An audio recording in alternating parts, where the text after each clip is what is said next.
한방 있는 우리 한방병원의 양동혁 원장입니다. 오늘은 노쇠에 대해서 설명을 좀 드릴까 하는데, 우리가 노쇠 하면 좀 생소한 표현인 것 같아요.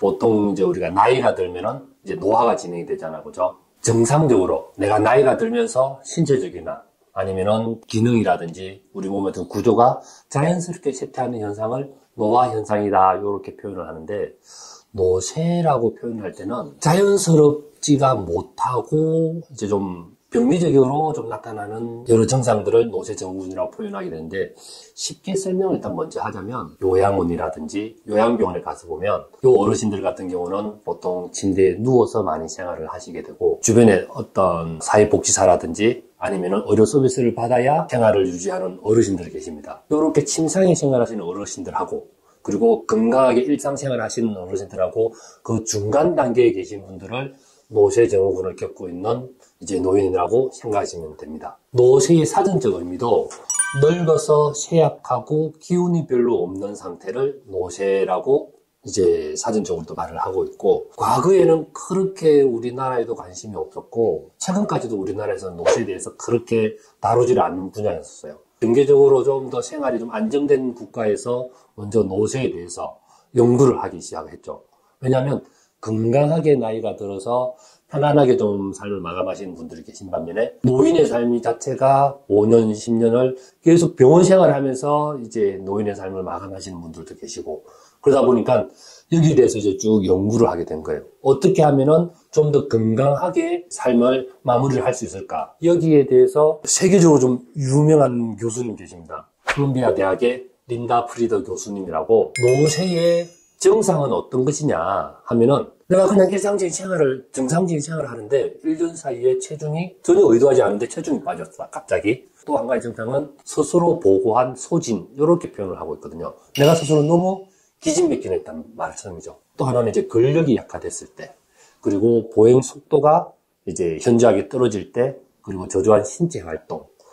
요렇게 크게 이제 5가지가 있는데, 노쇠 증상이 나타나게 되면은 사실은 이제 근감소증도 같이 동반이 보통 됩니다. 예를 들어서 우리가 이제 주변에 보면 어르신들이 짱짱하게 걸어가시는 어르신들이 계신 반면에, 살랑살랑 조심조심 걷는 어르신들, 이분들이 일단은 근육에 힘이 없다는 거예요. 몸에 힘도 없고, 걷는 것도 우리가 젊어서 쑥쑥쑥 걷는 것들은 그렇게 걸을 수가 없다는 거죠, 이분들이.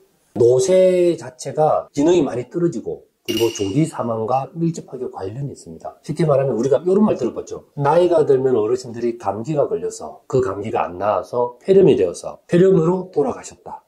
이런 표현들을 우리가 다 잘 아시잖아요, 그죠? 왜냐면 몸의 신체 기능 자체가 이제 너무 약해지고 있다는 거예요. 그리고 또 만약 우리 부모님이 요즘 보니 체중이 너무 빠졌어, 갑자기 살이 툭툭 빠진다, 그러면 잘 못 먹는다는 거잖아요. 잘 못 먹으면 연이어서 이분들이 이제 근력에 힘도 없어지고 신체 활동도 떨어지면은 계속 누워서 있으려고 그래요. 잘 안 움직이려고 그러고, 그러다 보면 자꾸 더 못 움직이고, 안 움직이는 입맛 없어지고, 그러면 어떻게 됩니다? 요양병원이나 요양원에 가시게 돼요. 그래서 딱 그게 보인다 하면은 빨리 또 우리 부모님 신경 써가지고 먹는 것도 채워가지고 다시금 살이 좀 포동포동 찔 수 있도록 부모님을 좀 관심을 가지고 지켜보고 신경을 쓰셔야 됩니다.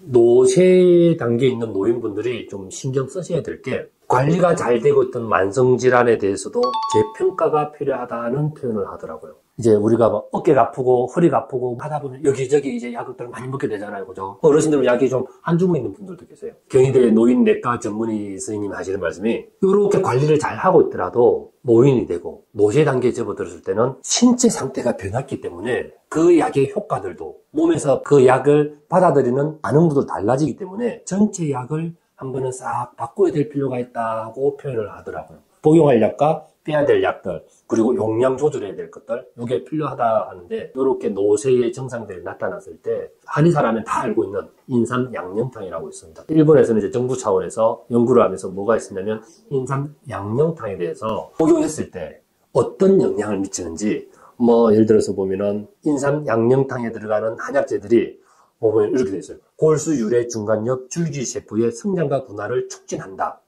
또 어떤 표현이냐면, 해마에서 신경줄기세포를 증가시키는 등의 메커니즘이 있다. 이렇게 인삼 양념탕에 대해서 여러 해석을 이제 조사를 해가지고 해두는 게 있습니다. 꼭 인삼 양념탕뿐만 아니라 다른 좋은 처방들도 많아가지고 우리 노쇠 단계에 접어드는 노인분들이나 어르신들에게 도움이 될 수 있으니까 가까운 한의원도 방문하셔가지고 도움을 받으시면 좋을 것입니다. 요 노쇠의 단계에 접어들지 않은 건강한 노인들은 1년에 복지 비용이 한 53만 원 정도 소비가 된다 하고 연구에 조사를 했었어요. 노쇠 단계에 접어든 노인들의 1년 사회 복지 비용을 조사를 해보니까 한 482만 원 정도 소비가 되었다 하고 이렇게 하더라고요.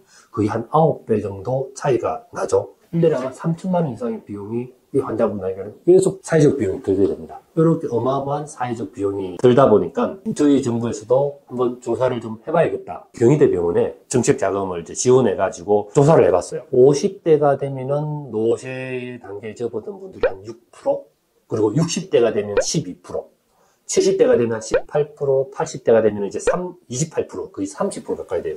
그러면 10명 중에서 3명이 이제 노쇠 단계에 접어든다는 거죠. 80대가 되면. 그리고 90대가 되면 46%, 거의 2명 중에 1명이 노쇠 단계에 접어든다는 겁니다. 근데 아프리카는 65세 이상의 노쇠 단계의 노인들이 얼마냐 하고 그 유병률을 살펴보니까 아프리카는 한 22%, 아시아는 한 11%, 유럽은 8%라고 그럽니다. 좀 더 경제적으로 여유가 있는 나라에서는 노쇠 단계에 접어든 노인들이 숫자가 많이 줄어들었다는 거죠. 근데 우리나라도 보면은 경제적으로 안정화가 되면서 그냥 집 근처 초등학교만 가도 어르신들이 운동을 정말 많이 하고 있어요. 운동장을 열심히 걷고 있습니다. 근데 장시간 걷기만 하는 단일 운동이나 조식 중심의 식사는 노쇠를 악화시키는 원인이 될 수 있습니다 하고 서울 아산병원에서 결론적으로 말을 하고 있어요. 그래서 운동은 복합적인 운동을 해야 되고 식사는 단백질이 강화된 영양 섭취를 해야 된다 하고 이렇게 강조를 하고 있습니다. 노인분들뿐만 아니라 젊은 사람들도 안 움직이면, 내가 안 먹고 누워있으면 그 길로 몸은 노쇠 단계에 접어들이더라고요. 먹는 영양도 중요하고 운동도 중요한 거, 요거 일단은 기억하시고, 다음에 제가 그렇게 늦지 않은 시간 내에 우리 어르신들이 할 수 있는 복합 운동에 대해서 한번 준비를 해가지고 여러분들을 찾아뵙도록 하겠습니다. 우리 젊어서부터 복합 운동과 함께 단백질이 충분한 영양 섭취를 하면서 건강한 생활을 하시길 당부드리겠습니다. 한방 있는 우리 한방병원 양동혁이었습니다.